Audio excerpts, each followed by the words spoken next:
Di dalam Perjanjian Lama, ada 14 kali istilah pemalas digunakan.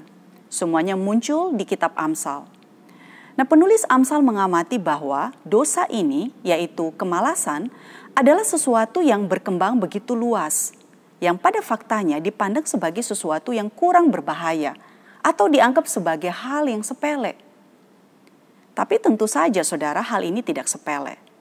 Di dalam sejarah gereja kita pernah mendengar istilah 7 dosa maut atau 7 deadly sins, di mana kemalasan adalah salah satu di antara 7 dosa maut tersebut. Nah, memasuki episode 6 dari seri Amsal. Mari membuka Amsal 6 ayat 6 sampai 11. Hai pemalas, pergilah kepada semut, perhatikanlah lakunya dan jadilah bijak. Biarpun tidak ada pemimpinnya, pengaturnya, atau penguasanya, ia menyediakan rotinya di musim panas dan mengumpulkan makanannya pada waktu panen. Hai pemalas, berapa lama lagi engkau berbaring? Bilakah engkau akan bangun dari tidurmu? Tidur sebentar lagi, mengantuk sebentar lagi, melipat tangan sebentar lagi untuk tinggal berbaring. Maka datanglah kemiskinan kepadamu seperti seorang penyerbu, dan kekurangan seperti orang yang bersenjata. Saudara, seperti apakah pemalas yang dimaksud oleh Amsal ini? Di dalam pasal-pasal berikutnya, Amsal mencatat pemalas itu adalah seperti seorang yang mencelupkan tangannya ke dalam pinggan, tetapi tidak juga mengembalikannya ke dalam mulut. Amsal 19 ayat 24. Dia adalah seorang yang enggan untuk melakukan sesuatu atau melakukan sesuatu dengan setengah hati. Ketika dia mulai melakukan sesuatu, dia tidak menyelesaikannya. Kedua saudara, seorang pemalas juga bisa berwujud di dalam diri seorang yang memiliki banyak rencana. Namun karena dia tidak mau melakukan apa-apa, maka apa yang diinginkannya tidak terwujud. Amsal 13 ayat yang keempat, hati si pemalas penuh keinginan, tetapi sia-sia. Nah, akibat dari kemalasan ini, di pasal 6 ayat 11, Amsal sudah memperingatkan bahwa akan datang kemiskinan dan kekurangan. Kebosanan adalah wujud lain dari kemalasan. Seorang yang tidak memiliki gairah dalam melakukan apapun, tidak memiliki energi untuk hidup, tidak melihat hidup ini sebagai sesuatu yang bisa dinikmati dan dirayakan. Dosa kemalasan ini mencapai puncaknya ketika seseorang mengalami yang disebut dengan kemalasan rohani, yaitu seseorang yang tidak memiliki gairah dan hasrat akan Allah. Lebih bahaya lagi saudara jika seseorang sibuk melayani namun tidak memiliki hasrat untuk mengenal pribadi Allah dalam pelayanan yang dilakukannya. Orang yang malas memiliki prinsip hidup sebentar lagi. Atau dengan kata lain, seorang yang suka menunda-nunda hal-hal yang harus dikerjakan. Ada sebuah kisah yang menarik tentang para iblis. Dikisahkan suatu hari mereka sedang berkumpul, para iblis itu. Nah, pimpinan berkata kepada teman-teman iblisnya yang lain, siapa yang mau diutus ke bumi untuk menggoda dan menjatuhkan manusia? Saya, jawab salah seorang dari para iblis itu. Nah, bagaimana caramu untuk menggoda dan menjatuhkan mereka?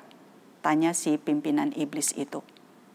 Saya akan mengatakan kepada mereka bahwa tidak ada Tuhan, jawab si iblis yang mau diutus itu.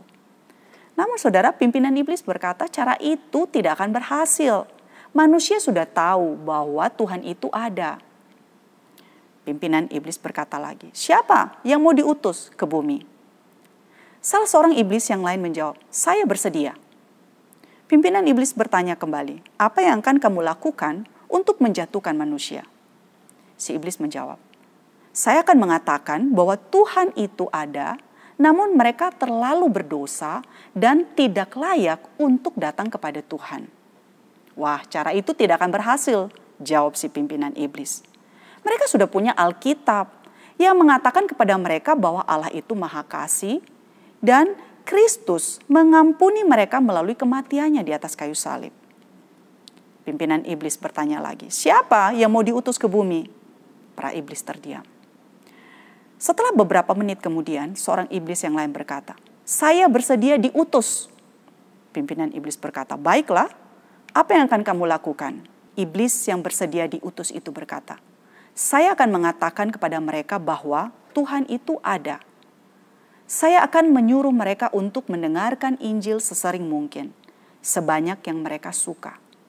Namun saya akan berkata, tidak perlu buru-buru, tidak harus hari ini, masih ada hari esok.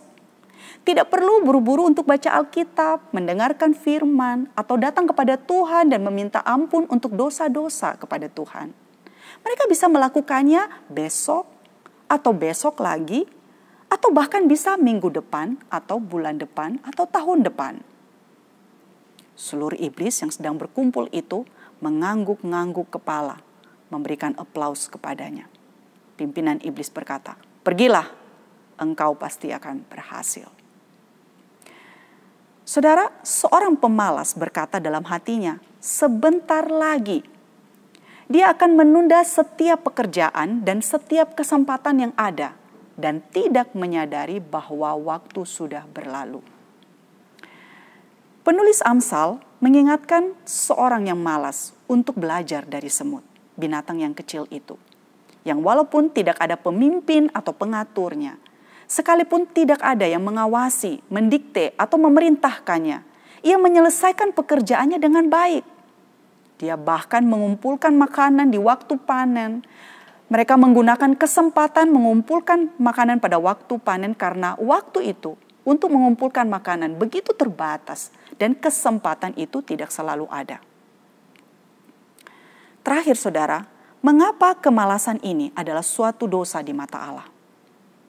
Jawabannya adalah karena kita manusia dipanggil Allah untuk bekerja, mengusahakan talenta yang sudah diberikan oleh Allah kepada kita, serta menjalani hidup dengan perjuangan dan gairah. Kemalasan mengakibatkan manusia gagal mengembangkan talenta yang telah diberikan oleh Allah. Hai pemalas, pergilah kepada semut, perhatikanlah lakunya dan jadilah bijak. Amin.